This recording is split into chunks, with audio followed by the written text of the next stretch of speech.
जय सच्चिदानंद। आज मैं पादुका पूजन का महत्व बताने जा रही हूँ।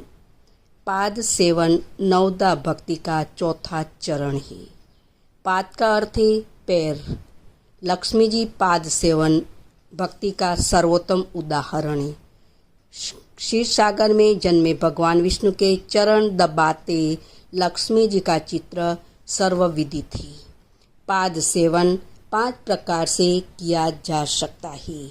यह दर्शन, स्पर्श, प्रक्षालन, धोने, पूजने और चिंतन से संभव है। पाद प्रक्षाल भक्ति का उत्कृष्ट उदाहरण केवट है। जब भगवान रामचंद्र जी को वनवास हुआ तब गंगा पार करने की आवश्यकता पड़ी तो केवट ने भगवान के चरण धोए। पाद पूजन या पादुका पूजन दोनों एक ही है। पादुका पूजन भरत जी द्वारा सर्वोत्तम विधि से किया गया माना जाता है। भगवान राम के वनवास के दौरान भरत जी ने भगवान राम की पादुका को अयोध्या के सिंहासन पर रखकर राज्य संभाला था। रावण का वध करने के बाद जब भगवान श्री राम अयोध्या लौटे तो उन्होंने सीधे राम के चरणों की पूजा की और अपनी दी हुई पादुका वापस श्री राम के चरणों में रख दी। फिर पाद ध्यान को भी समझना होगा।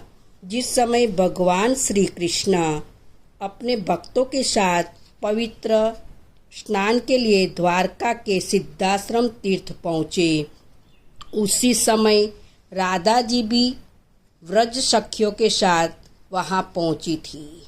भगवान ने राधा जी की पटरानी को परिचय देते हुए कहा कि आज व्रज भूमि की राधा गोपियों सहित यहाँ पधारी है। रुक्मणी जी ने राधा को गर्म दूध पीने को दिया। तब राधा दूध पीने गई, लेकिन उसके हृदय में जलन होने लगी। उधर भगवान श्री कृष्ण के पैरों में छाले पड़ गए। यह राधा जी की पाद सेवन भक्ति थी। हालांकि राधा जी की भक्ति में नवदा भक्ति के सभी पहलू आ जाते हैं। उनकी परम आत्म निवेदन भक्ति है।